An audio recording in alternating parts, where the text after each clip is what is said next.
সুস্থ পরিবেশ থাকে না, কিন্তু শিশুদের বাবা মায়ের সঙ্গ থেকেও বঞ্চিত করা উচিত নয়। আর সেজন্য রোমানিয়ার সরকার সিদ্ধান্তে পৌঁছেছে কারাগারে থাকা মায়েরা 1 বছর পর্যন্ত তাদের সন্তানকে কাছে রাখতে পারবে। বিশেষ ক্ষেত্রে এসব মায়েদের শাস্তির মেয়াদ 1 বছরের জন্য স্থগিত রাখা হয়। রোমানিয়া টেলিভিশন টিভিআর এর প্রতিনিধি লরেল মিহালা জানিয়েছেন বিস্তারিত।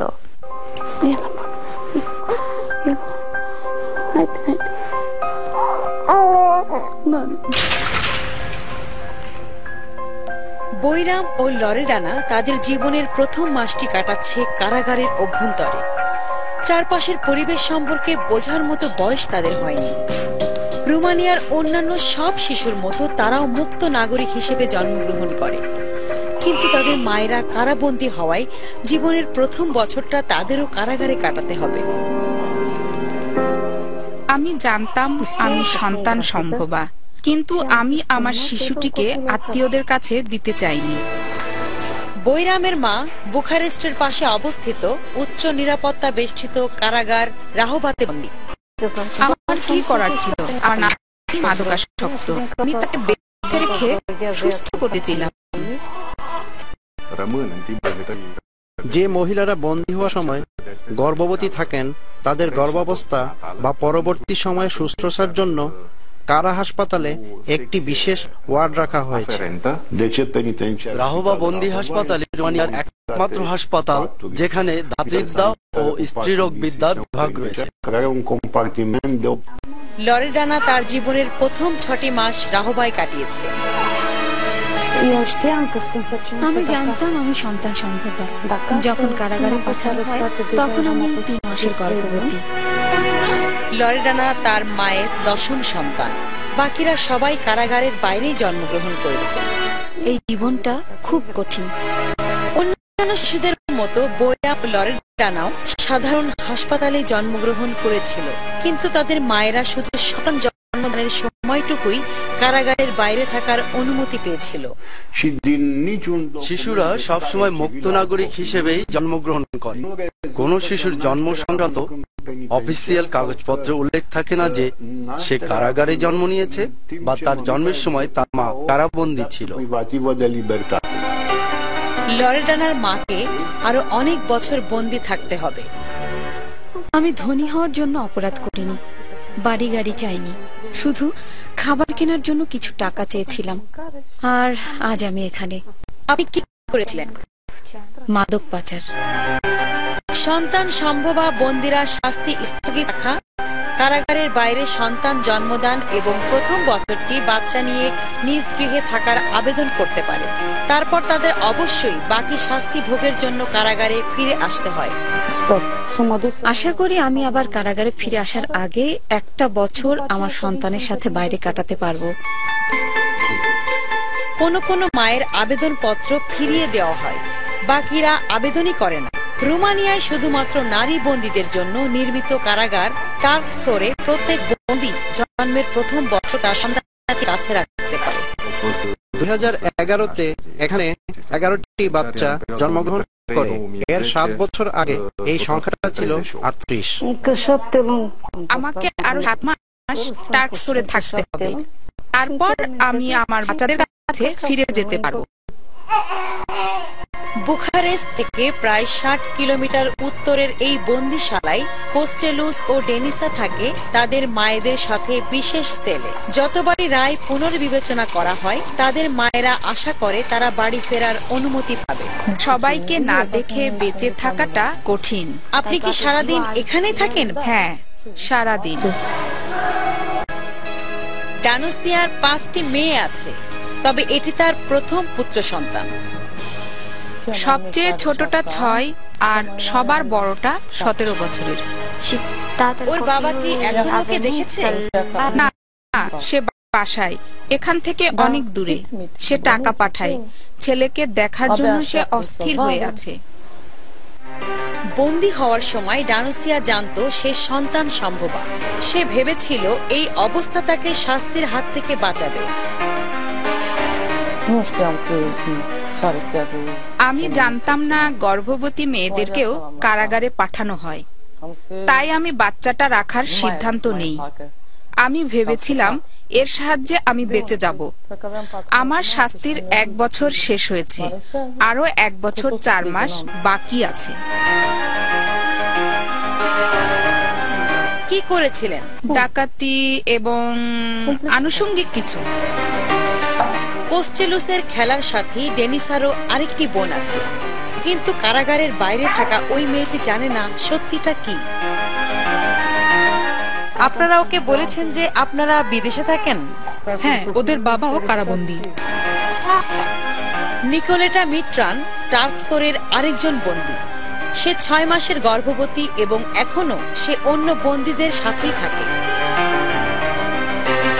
আল্ট্রাসাউন্ডের মাধ্যমে জানা গেছে এটি মেয়ে শিশু।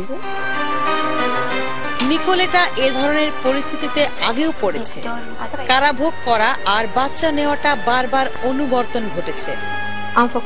আমি ভুল করেছিলাম, এখন তার মাসুল দিচ্ছি। আমি বাচ্চা ভালোবাসি, তাদের কেউই আমার কাছে নেই, তাই আমি বেশি দিন ঘরে থাকতে পারি না। বৈরাম, লরেডানা, কোস্টেলুস ও ডেনিসা তাদের শৈশবের কথা মনে রাখতে পারবে না, কিন্তু এটি কোনো না কোনোভাবে জীবনে ছাপ রেখে যাবে। রোমানিয়া সরকার এ অবস্থার পরিবর্তনে কোনো পদক্ষেপ নেয়নি। কারাগারে জন্মগ্রহণ করা শিশুদের একটি অনিশ্চিত ভবিষ্যতের সম্মুখীন হতে হয়। কেউ তাদের আত্মীয় স্বজনের কাছে বড় হয়, কেউ বা অনাথ আশ্রমে। কোস্টেলুস বড় হলে আপনি কি বলবেন? কিছুই না, তাকে মনে করিয়ে দেবার মতো অসাধারণ কিছু এখানে নেই। জর্ডানে জমে উঠেছে এক অলিখিত রসালো যুদ্ধ। মধ্যপ্রাচ্য ভ্রমণকারী পর্যটকরা জানেন ফলের রস বিক্রেতারা এখানকার একটি অপরিহার্য অংশ। এসব দোকানে রয়েছে কমলা, ডালিম সহ বিভিন্ন ধরনের ফলের সমাহার। এর মাধ্যমে জীবিকা অর্জন করছেন অনেক দোকানি। অর্থনৈতিক মন্দা কবলিত আম্মানের দোকানীদের মধ্যে এ নিয়ে রীতিমতো প্রতিযোগিতা চলে। জর্ডানের রোয়া টিভির প্রতিবেদক রায়ডা হামায়রা জানাচ্ছেন বিস্তারিত। আম্মানের রাস্তায় রস বিক্রেতাদের মধ্যে একটি যুদ্ধ পরিস্থিতি দেখতে পাওয়া যায়। জর্ডান একটি কঠিন অর্থনৈতিক পরিস্থিতির মধ্য দিয়ে যাচ্ছে, আর রাস্তার বা বাজারের দোকানীদের পক্ষে একটি শালীন আয় বজায় রাখা দিন দিন কঠিন হয়ে পড়ছে। আকর্ষণ করার প্রতিযোগিতা বৃদ্ধি পাওয়ায় দোকানীরা প্রায় দ্বন্দ্বে জড়িয়ে পড়েন।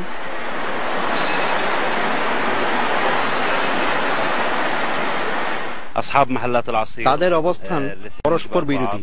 যখন কোনো ক্রেতা আসে, তারা উভয়ে চেষ্টা করে তাকে দখল করতে। তারা এতটাই চাপ প্রয়োগ করে যে অনেক ক্রেতাই তা নিয়ে অভিযোগ করেন।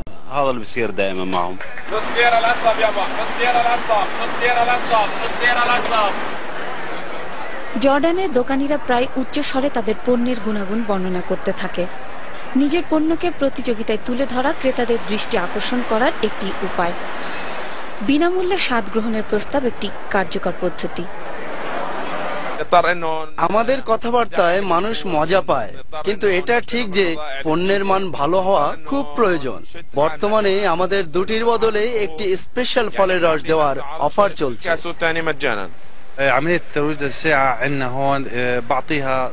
আমাদের কাজ হলো মানুষকে আমাদের পণ্য কেনার কথা বলা। এদিকে আসার জন্য আমরা মানুষের দৃষ্টি আকর্ষণ করার চেষ্টা করি। রস বিক্রির দোকানগুলো পরস্পরের থেকে অল্প দূরত্বে থাকলেও তাদের বিক্রির ধরন আলাদা। সবাই যে উচ্চস্বরে চিৎকার করে তা নয়। এই দোকানটি খুবই চুপচাপ, কিন্তু এর বিক্রি বেশ ভালো। আমি এইরকম দোকানই পছন্দ করি। এখানে সবকিছু বেশ পরিষ্কার পরিচ্ছন্ন। কিছু দোকানদার অপরিচ্ছন্ন হওয়া সত্ত্বেও চিৎকার করে বলে তাদের দোকান পরিষ্কার। পরিচ্ছন্নতা এমনিতেই মানুষকে আকর্ষণ করে, যেমন আমাকে করেছে। যতদিন পর্যন্ত এই অর্থনৈতিক মন্দা চলবে, ততদিন এই প্রতিদ্বন্দ্বিতা বেড়েই চলবে। যদি আপনি ক্রেতা পাওয়ার জন্য আপনার প্রতিবেশীদের সাথে দ্বন্দ্বে জড়িয়ে পড়েন, তাহলে কিভাবে আপনি সুস্থভাবে ব্যবসা চালিয়ে যাবার কথা ভাববেন? শহরের 1/4 মানুষের দারিদ্র্য বৃদ্ধি পাওয়ায় এখানে প্রতিযোগিতার ধরন বদলে গেছে। তারা মানুষের দৃষ্টি আকর্ষণে নতুন নতুন পদ্ধতি আবিষ্কারে বাধ্য হচ্ছে। আর এটা তো বলাই যায় যে প্রয়োজন আবিষ্কারের জননী। রায়ডা হামায়রা, আম্মান। যাচ্ছি বিরতিতে। ফিরে এসে আপনাদের নিয়ে আসবো বাংলাদেশে এবং বাংলাদেশ থেকে যাব রাশিয়ায়, দেখাবো এই বিশ্বকে। আমাদের সাথেই থাকুন। সার্ফিং এর কথা মনে হলে উন্নত বিশ্বের বিভিন্ন স্থানের কথা চোখে ভেসে ওঠে, কিন্তু বিশ্বের দীর্ঘতম সমুদ্র সৈকত আমাদের কক্সবাজার সার্ফিং এর জন্য আদর্শ স্থান হতে পারে। স্থানীয় একজন তরুণ এখানে সার্ফিং শেখানোর জন্য একটি সার্ফিং ক্লাব তৈরি করেছেন, যার মাধ্যমে পৃথিবীর সার্ফারদের কাছে এই সৈকতকে জনপ্রিয় করে তোলার জন্য চেষ্টা করে যাচ্ছেন। বিস্তারিত আমাদের প্রতিনিধি মানিক শিকদারের প্রতিবেদনে।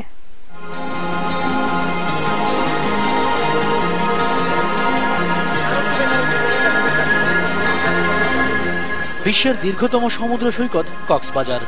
প্রতিদিন হাজার হাজার পর্যটকের ভিড় জমে এখানে। কক্সবাজার সৈকতে এত সুন্দর ঢেউ থাকলেও সার্ফারদের নজরে খুব একটা আসেনি। তবু এরই মধ্যে সাহসী দুই একজন ঢেউয়ের সঙ্গে খেলায় মেতেছেন কখনো সখনো। আর এভাবেই সার্ফিং এর প্রতি আগ্রহ জন্মে কক্সবাজারের তরুণ জাফরের। আমি সার্ফিং শুরু করি 95-এ। একজন অস্ট্রেলিয়ানের কাছ থেকে আমি সার্ফিং বোর্ডটা কিনি। 98-এ টিভি থেকে দেখে আমি সার্ফিং শুরু করি। সার্ফিং করা অবস্থায় কোনো লিশ, কোনো ওয়াক্স ছিল না, যা সার্ফিং বোর্ডের খুবই প্রয়োজনীয় একটা অংশ। শুরুতে অনেক বাধা ছিল প্রশাসনিক নানা প্রতিবন্ধকতা, কিন্তু সব বাধা পেরিয়ে জাফর এগিয়ে যাচ্ছেন তার লক্ষ্যের দিকে। একজন আমেরিকান কক্সবাজারে সার্ফিং করতে আসে ওনার দলবল নিয়ে 2003 সালে। তখন উনি আমাকে দেখে খুব খুশি হয়, বাংলাদেশের মধ্যে একজনই সার্ফিং করে। তখন উনি আমাকে বিদেশে নিয়ে যায়, ইন্দোনেশিয়া, বালিতে। তখন আমি চিন্তা করি, বালিতে যখন হাজার হাজার সার্ফার, তখন আমিও যদি আমার দেশের মাটিতে কক্সবাজারে আমি যদি ওই সার্ফিং শুরু করি, তাইলেও আমি বিদেশি পর্যটক আনতে পারবো এবং এক্ষেত্রে দেশের উন্নতি হবে এবং ট্যুরিজমের দিক দিয়ে আরো এগিয়ে যাবে। এই লক্ষ্য নিয়ে জাফর একটি সার্ফিং ক্লাব তৈরি করেন, যেখানে স্থানীয় ছেলেমেয়েরা সার্ফিং শিখতে আসে। সার্ফিং ক্লাবের মধ্যে আমার 70 জন স্টুডেন্ট আছে, মেয়ে আছে 35 জন আর ছেলে আছে 40 জন। এই খেলা আমরা করছি জাফর ভাইয়ের জন্য, জাফর আমাদেরকে শিখাইছে। তারপর কম্পিটিশন আমাদেরকে পরিষ্কার তাই জন্য করছে, এগুলো আমাদের থেকে ভালো লাগে।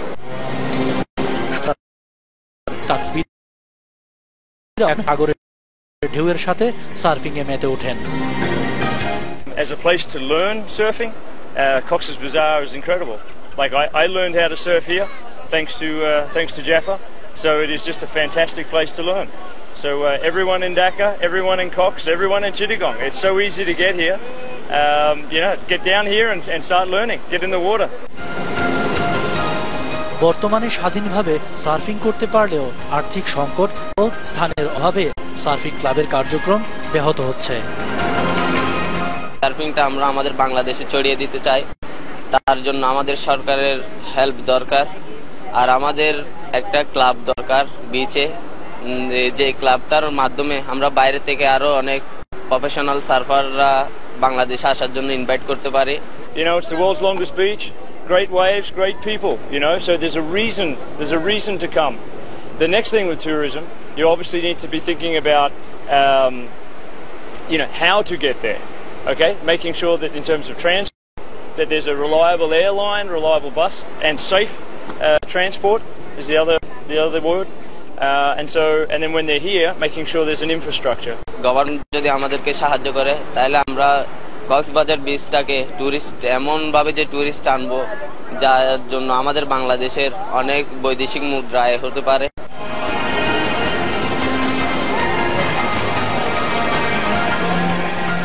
এই তরুণদের স্বপ্ন সব বাধা ও সংকট কাটিয়ে বাংলাদেশও একদিন জনপ্রিয় হয়ে উঠবে সার্ফিং এর মাধ্যমে দেশের পর্যটন খাতের আরো প্রসার ঘটবে।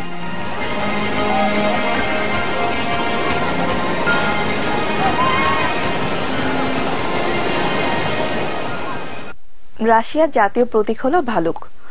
অনেকদিন ধরে পশু সংরক্ষণবাদীরা সেই দেশে ভালুকের সংখ্যা কমে যাওয়া নিয়ে সবাইকে সচেতন করে আসছেন। সম্প্রতি শিকারের ফলে হাজারো বাচ্চা ভালুক মৃত্যু মুখে পতিত হয়েছে। ডক্টর ভ্যালেন্টিন পাজেটনভ এই বাচ্চা ভালুকদের জন্য একটি আশ্রয় কেন্দ্র তৈরি করেছেন। রাশিয়ান টিভির প্রতিবেদক লিন্সা ফ্রান্স জানাচ্ছেন রাশিয়া বাদামি ভালুককে রক্ষা করা সেই প্রকল্পটির কথা। রাশিয়ার গভীর বনে আপনি যদি কোনো অনাথ ভালুকছানা খুঁজে পান তাহলে আপনি কি করবেন? অবশ্যই তাকে আপনি ডক্টর ভ্যালেন্টিন পাজেটনভের হাতে তুলে দেবেন। রাশিয়ার জাতীয় প্রতীকের এই ক্ষুদ্র সংস্করণগুলোকে রক্ষার জন্য তিনি একটি প্রকল্প তৈরি করেছেন। কাজটা মোটেই সহজ নয়। আমি কাজ শুরু করি 1974 সালে 3টি অনাথ ভালুক ছানা নিয়ে। আমার ভূমিকা ছিল সরোগেট মাদারের মতো। আমার স্ত্রীও আমার সাথে যোগ দিয়েছিল। আমরা লক্ষ্য করেছিলাম ভালুক ছানাদের বন্য জীবনের পাঠ জানার জন্য মায়ের সাহায্যের প্রয়োজন হয় না, ফলে বন্য পরিবেশে মানিয়ে নিতে তাদের সমস্যা হয় না। ভালুকছানারা কি খায় জানেন? রূপকথার গল্পের মতো সত্যিই তারা পরিচ খায়, আর খায় দুধ, ডিম, সিরিয়াল এবং কিছুটা তেল। এই ছোট্ট ছানাটি সবেমাত্র বোতল ছেড়ে গামলায় খেতে শিখেছে। সবাই বলে ও অন্যদের চেয়ে একটু আলাদা। ডক্টর পাজেটনভ যখন কাজ শুরু করেন তখন রাশিয়ায় শীতকালীন গুহা শিকার পদ্ধতির কারণে অনাথ ভালুকের সমস্যা বেড়ে গিয়েছিল। নিজেদের গর্তে শীতনিদ্রায় থাকা ভালুকদের কুকুর ব্যবহার করে ভয় দেখিয়ে বের করে এনে শিকারীরা মা ভালুকদের গুলি করে মারে। সপ্তাহখানেক বয়সের বাচ্চা ভালুকগুলো একলা পড়ে থাকে। পশু সংরক্ষণ সংক্রান্ত আন্তর্জাতিক তহবিল ডক্টর পাজেটনভ ও তার পরিবারের সাথে যোগ দিয়েছে এবং তার প্রকল্পটিকে আন্তর্জাতিকভাবে পরিচিত পুনর্বাসন কেন্দ্রে পরিণত করেছে। 4 বছর আগে আমরা 3টি অপরিণত ভালুক ছানাকে নিয়ে এসেছিলাম। শিকারীরা যখন মা ভালুকটিকে তাড়া করে গর্ত থেকে বের করে এনেছিল সে সময় ভালুকটি গর্ভবতী ছিল। একটা মাত্র বাচ্চাকে বাঁচানো গিয়েছিল, তাও তার অনেক সমস্যা ছিল। অবশেষে গত বছর থেকে এই শীতকালীন শিকারকে সারা দেশে অবৈধ ঘোষণা করা হয়েছে। আমি ভেবেছিলাম একটি সর্বসম্মত নিষেধাজ্ঞা পাওয়া কঠিন কাজ হবে, কারণ গুরুত্বপূর্ণ অনেক ব্যক্তি, সরকারি কর্মকর্তা নিজেরাও শিকারী এবং শীতকালীন শিকারের সাথে জড়িত। আসলে এটি নির্মমতা বোঝার পরবর্তী পর্যায়। এটা সত্যি খুব অদ্ভুত যে এরা রাশিয়ার প্রতীক হওয়া সত্ত্বেও ছোট ছোট বাচ্চা রেখে মা ভালুকগুলোকে মেরে ফেলে। এই প্রকল্পের একজন তত্ত্বাবধায়ক হিসেবে পশু চিকিৎসক ডাক্তার ইয়ান রবিনসন রাশিয়াকে এ বিষয়ে সচেতন করেছেন। সবচেয়ে কঠিন এবং অবশ্যই করণীয় কাজটি হলো ভালুকগুলোকে আবার বনে প্রাকৃতিক পরিবেশে ছেড়ে দেওয়া। তারা মানুষের সাথে থাকার বা মানুষের জন্য সমস্যা সৃষ্টি করার চেষ্টা করবে না। আরেকটি কঠিন কাজ হলো ভালুকটিকে বোঝানো যে সে ভালুক এবং তাকে ভালুক সমাজের সাথে মিলেমিশে বনেই থাকতে হবে এবং খাদ্যের খোঁজে মানুষের ঘরে হানা দেওয়া যাবে না। ভালুকছানাদের যারা দেখাশোনা করে তারা একই কাপড় পরে তাদের কাছে যায়, ফলে তাদের গায়ের থেকেও ভালুকের মতো গন্ধ পাওয়া যায়। তাদেরকে যতই আদুরে লাগুক না কেন তাদেরকে আদর করা বা চুমু খাওয়া যাবে না। আমরা ভিতরে কথা বলারও অনুমতি পাইনি। ওদের মানুষের কণ্ঠস্বর শোনানো যাবে না। যে গর্ত বাড়িতে ভালুকছানারা থাকে আগামী মাস দেড়েক, মানে তারা বাইরে বেরিয়ে আসতে না পারা পর্যন্ত সেখানে প্রাকৃতিক গর্তের মতো 15 থেকে 18 ডিগ্রি সেন্টিগ্রেড তাপমাত্রা বজায় রাখা হবে। ভিতরটা একদম অন্ধকার, ফলে বাচ্চা ভালুকগুলো মনে করে তারা একটা গর্তেই রয়েছে। এপ্রিলে এই ভালুকছানাদের বাইরে নিয়ে আসা হয়। তাদেরকে খাদ্য খুঁজে বের করা ও নতুন ধরনের খাদ্যের স্বাদ গ্রহণে বাধ্য করার জন্য খাদ্য তালিকা থেকে ধীরে ধীরে পরিজের পরিমাণ কমতে থাকে। মে মাসের মাঝামাঝিতে তাদের বনের মধ্যে মুক্ত করে দেওয়া হয়। যদি বাচ্চাগুলোকে খুঁজে না পাওয়া যায় তাহলে ধরে নেওয়া যায় তাদের ভাগ্যে মৃত্যুর চেয়েও ভয়াবহ কিছু ঘটেছে। রাশিয়ার নিজস্ব কোনো পশু সংরক্ষণ আইন নেই, ফলে এখানে পশু পাচার ব্যবসা বিস্তার লাভ করেছে। জুনের শেষ দিকে রাশিয়ার জাতীয় প্রতীকটিকে চীনের ব্ল্যাক মার্কেটে যাওয়ার আগে এইভাবেই কুচিকাটা হতে দেখা যায়। বাদামি ভালুকের 1041টি পা। আইএফএডব্লিউ রাশিয়ার পরবর্তী এজেন্ডা পশু সংরক্ষণে বিশদ আইন তৈরি। তাই আশা করা যায় এই ভালুকছানাদের জীবন আর ব্ল্যাক মার্কেটে গিয়ে শেষ হবে না। এই ছিল আমাদের আজকের আয়োজন। সাথে থাকার জন্য আপনাদের অসংখ্য ধন্যবাদ।